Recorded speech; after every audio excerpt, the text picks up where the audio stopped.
I've always believed that the best way to understand people is to walk among them. No cameras, no assistants, no one saying, that's Morgan Freeman. Just me, another man in line, another pair of tired eyes waiting for a cup of coffee or a movie ticket. That afternoon, I had a few hours free between meetings.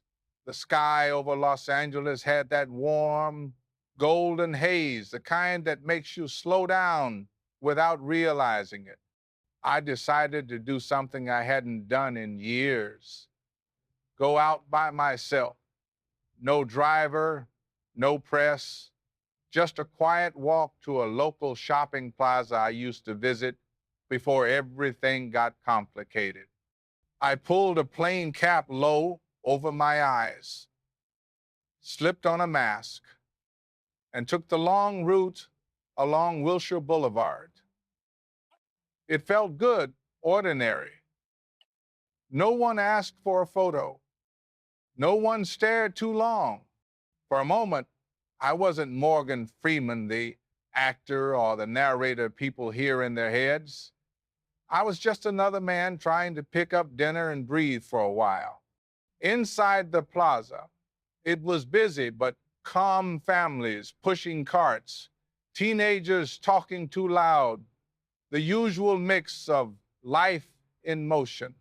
I found myself drawn to a small sandwich place tucked between a bookstore and a dry cleaner, the kind of spot that smelled like toasted bread and good memories.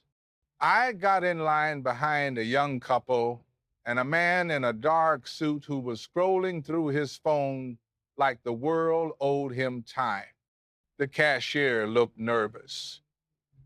She was young, maybe early 20s, wearing a name tag that said Mia. Every time someone ordered, she smiled just a second too long, the kind of smile people wear when they've been yelled at recently but still want to do their job right. I noticed that. I wasn't there to make any kind of statement. I just wanted a sandwich. But something about the air that day felt heavy, like a story was waiting to happen. People moved in and out, laughter mixed with the hiss of the coffee machine. I looked around, mothers, workers, a security guard checking his phone, ordinary people in ordinary moments. I took a deep breath and thought, this is where you really see the truth about people, not on movie sets, but in checkout lines. When Mia handed a receipt to the man ahead of me, he didn't look up. He snapped his fingers for his drink like she was invisible. Her hand froze for a second, but she didn't say a word, just smiled again too politely. I caught that small exchange, that flicker of disrespect. I didn't know it yet, but that moment would set everything in motion, because sometimes life doesn't test your patience on a stage, it does it at the counter when no one's watching. If you've ever witnessed a moment that made you question what respect really means, hit like, subscribe, and tell me what you would have done in that sandwich shop. Your thoughts might shape the next story. It started quietly like most things do before they turn into something worth remembering. I was still standing in that sandwich shop, maybe 3 or 4 people away from the counter. The air smelled of coffee and toasted bread, the kind that always takes me back to long nights on film sets when the only thing open after midnight was a diner. Everything felt calm until it didn't. A man in a tailored gray suit walked in, phone pressed to his ear, voice sharp enough to cut through the background chatter. He didn't wait in line. He didn't even glance at the people already standing there. He just walked straight to the front, waved his hand, and demanded, "Can someone take my order?" I'm in a hurry. The young cashier, Mia, froze mid-sentence.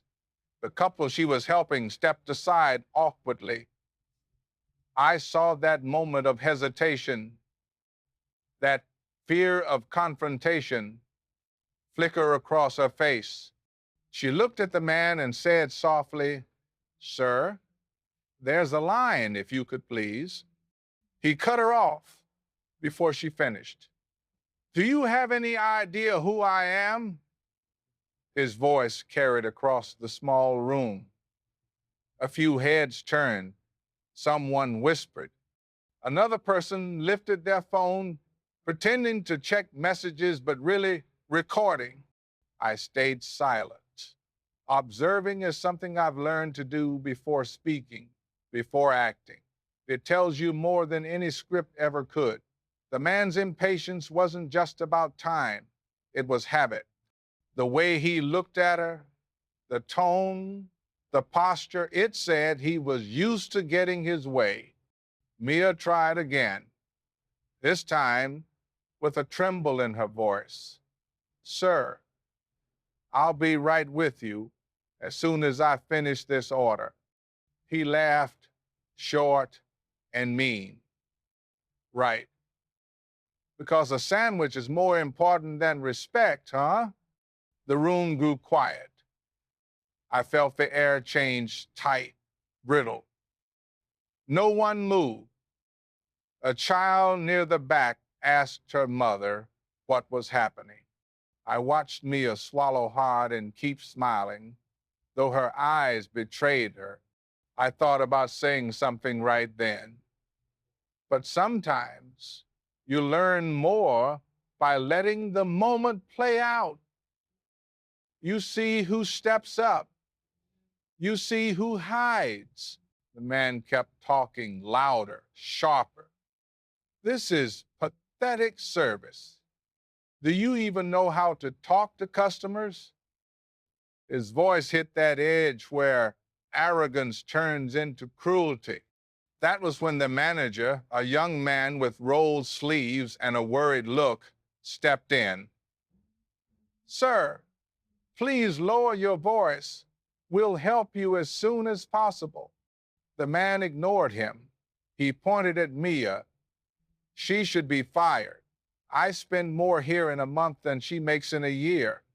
That one sentence landed like a slap across the room. I felt something in me shift quietly, steadily. I adjusted my mask, stepped half a pace forward, and kept my eyes on him. I still didn't say anything. Not yet.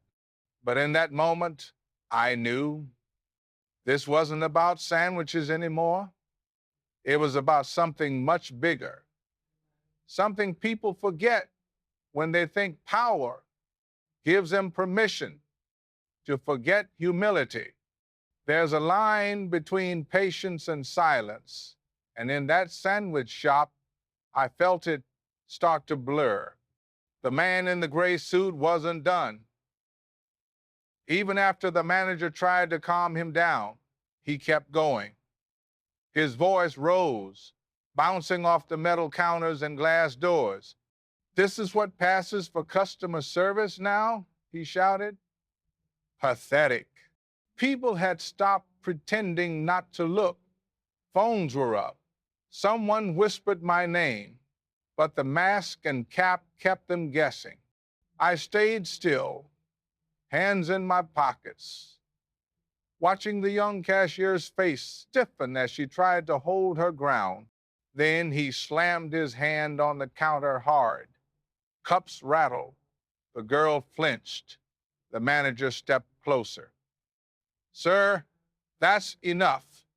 If you continue yelling, I'll have to ask you to leave." The man turned, eyes flashing. "You'll ask me? I spend more money here than you make in a month." He took a step forward, puffed up, feeding off his own anger. That was the moment I stepped in.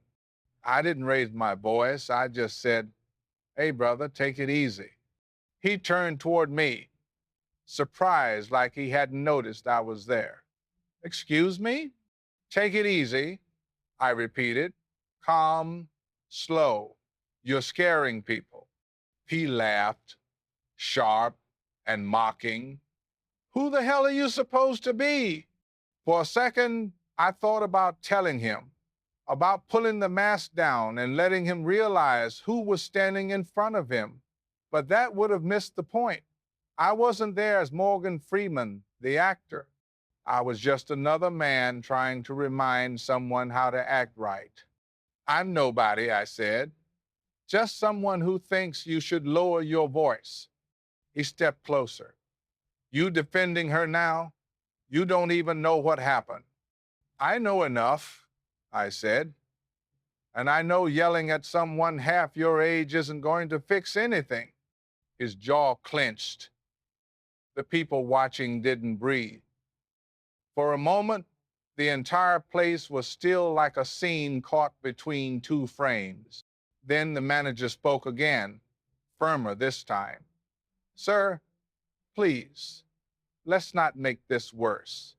The man looked around, saw all the phones pointed his way, and realized the show was over. He muttered something under his breath, something ugly, and walked out. The door chimed behind him. The silence afterward felt heavy, but clean, like the air after a storm. The cashier, Mia, finally exhaled. Thank you, she whispered. I shook my head. Don't thank me, I said quietly. Just keep your head up. And then I left. No speeches, no cameras, no names exchanged. I didn't know that wouldn't be the last time I saw him. But life has a strange way of circling back, especially when you least expect it. You never really expect life to hand you a full circle moment, but sometimes it does quietly, like it's been waiting to test what kind of person you'll be after the storm. 2 days after that incident in the sandwich shop, I was scheduled for a meeting in downtown Los Angeles. Nothing glamorous, just a small production company discussion about a charity film project. The kind of thing that doesn't make headlines but means something real. I walked into the glass conference room, coffee in hand, still half thinking about scripts when I saw him. The man in the gray suit, he was standing near the far end of the table, talking to an assistant, gesturing too much, the way people do when they're trying to look in control. For a second, he didn't notice me. Then the assistant turned, saw me, and smiled. Mr. Freeman, great to have you here. The man froze. His hand dropped. I could almost see the memory flicker behind his eyes, the sandwich shop, the shouting, the mask. He blinked, then stared, realizing exactly who I was. I nodded once. Good afternoon. The room went still for a moment, like everyone felt something shift. He stammered out a greeting, voice smaller than I remembered. Mr. Freeman, I didn't realize you'd be part of this project. I didn't either, I said softly. Life's funny that way. We sat down, the meeting began, and for 30 minutes, no one mentioned it. We discussed budgets, outreach plans, filming locations, all the normal things, but I could feel his discomfort. Like heat in the air, he couldn't meet my eyes. When he spoke, his confidence was cracked, his tone careful. When the meeting ended, I didn't rush out. I waited until everyone else had left. Then I looked at him. Walk with me, I said. We stepped out into the hallway. The sound of traffic bled through the glass walls, car horns, footsteps, life moving on outside. He tried to speak first. Listen, about the other day, I held up a hand. You don't need to explain it. Not yet. He nodded, eyes down. I could tell the memory was eating at him. I'd seen that look before on actors, on soldiers, on myself, once or twice. That moment when you finally realize how small one moment of arrogance can make you look. I didn't lecture him.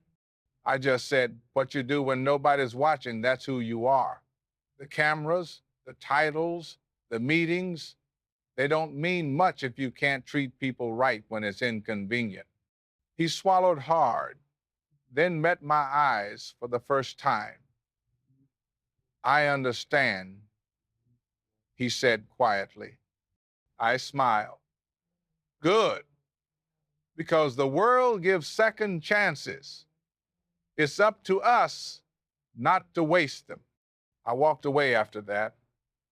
No anger, no satisfaction, just a quiet sense that the story wasn't done yet, that maybe this time he'd do something different with what life handed him. We sat across from each other in a small meeting room. No cameras, no assistants, no audience, just two men and a silence that carried more weight than words. He looked nervous, his eyes flicking toward the floor, then back at me. I didn't rush him. Sometimes silence does the talking better than confrontation ever could. Finally, he spoke. Mr. Freeman, about that day, I wasn't myself. I leaned back in the chair, studying him. That's the thing, I said quietly. People always say that when they're caught being exactly themselves. He swallowed hard. I was under pressure. Work's been insane. My father's been sick. I just snapped. I nodded slowly. We all have pressure. We all get angry.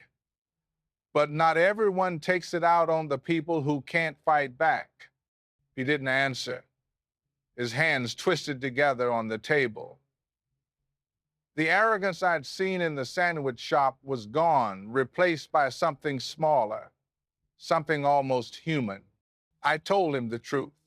You know, I've seen men in war zones show more restraint than what you showed over a sandwich. That young girl behind the counter, she was just trying to do her job. You didn't see her as a person. You saw her as an obstacle. He winced. I didn't say it to humiliate him. I said it because sometimes you have to hear yourself reflected through someone else's eyes before you really understand how ugly it looked. He whispered, I didn't mean to humiliate her. Intent doesn't erase impact, I said. The way you talk to someone when you think nobody's watching, that's who you are. The mask drops, the title doesn't matter, the salary doesn't matter. That's the truth most people spend their whole lives running from. He stared at me for a long time, breathing through his guilt. I could see him replaying it in his head, the shouting, the phones filming, the look on that girl's face. I don't expect you to apologize to me, I said, but you owe her one. Not a text, not a tweet, a real apology, face to face, if you can. He looked up. You really think she'd forgive me? I shrugged. That's not the point. Forgiveness isn't about being comfortable, it's about being accountable. If you want to fix something, start small, start human. The room stayed still for a long time. Outside the glass, people moved through the hallway, laughing, talking, living their own stories. But inside, it felt like time had slowed down for both of us. Finally, he nodded. "You're right," he said quietly. "I was wrong." I didn't smile. I just said, "Then do something about it." He stood up, shook my hand, and walked out without another word. And in that moment, I didn't see arrogance anymore. I saw a man trying awkwardly, painfully, to be better than the one I met in that sandwich shop. A few weeks passed before I heard from him again. Life moved on, as it always does. I'd gone back to filming, meetings, the quiet rhythm of work. The incident in the sandwich shop had become one of those memories that linger just beneath the surface, not forgotten, but not something I thought I'd revisit. Then one morning, my assistant walked into my office holding an envelope. No logo, no name on the front, just my address, written in a careful, almost hesitant hand. Inside was a letter. It started simply, "Mr. Freeman, I doubt you remember me, but I can't stop remembering you." I knew immediately who it was. The man in the gray suit. He wrote about the days after our meeting, how embarrassed he felt, how he replayed his words to that young cashier over and over. He said he couldn't shake the image of her standing there, trying not to cry while strangers filmed her humiliation. That face, he wrote, haunted me more than the shame of being wrong. He told me he'd gone back to the shop, not once, 3 times. The first 2 times, he couldn't bring himself to walk in. The 3rd time, he did. He found Mia behind the counter. She recognized him immediately. He apologized, not with excuses, not with charm, just a quiet, "I was wrong." He said she forgave him, that she even smiled. It made me realize how easy it is to destroy someone's day, he wrote, and how hard it is to earn back a piece of their respect.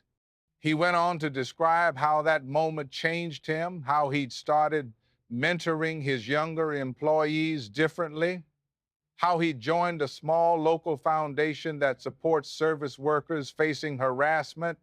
"I'm not telling you this to clear my conscience," the letter said.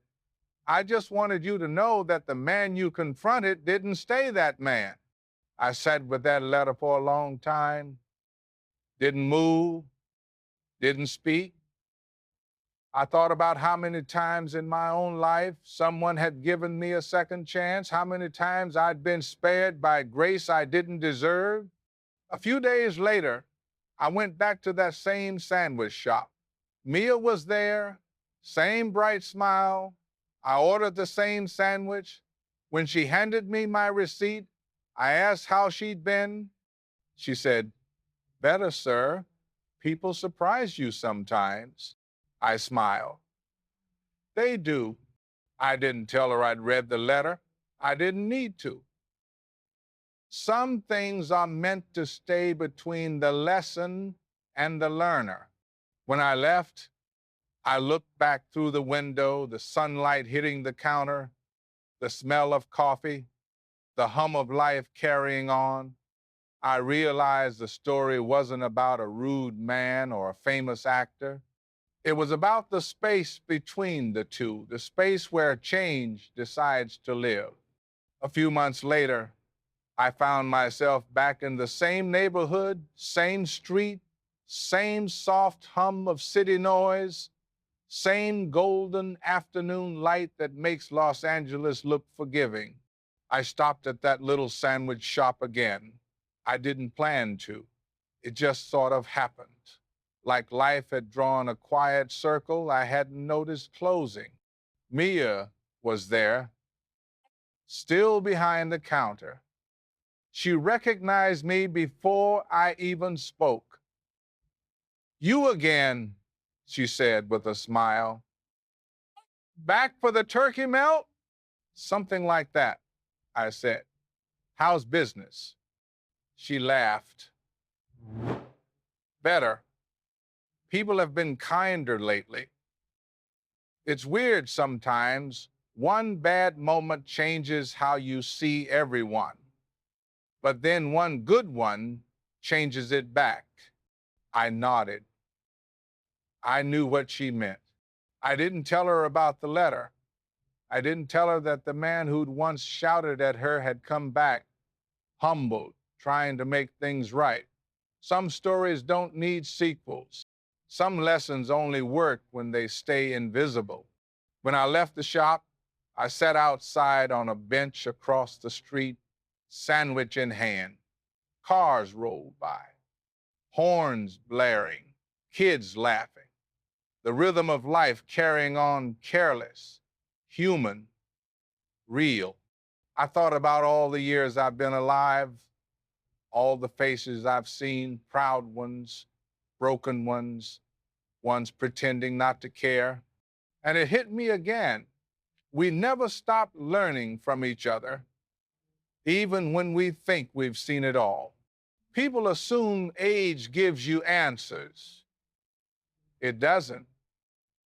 It just gives you more questions, better ones. Ones about grace, about how we treat people when they can't give us anything in return, about how we hold ourselves when no one's filming. I've spent decades on movie sets, saying words someone else wrote, but the truest lines I've ever spoken weren't scripted.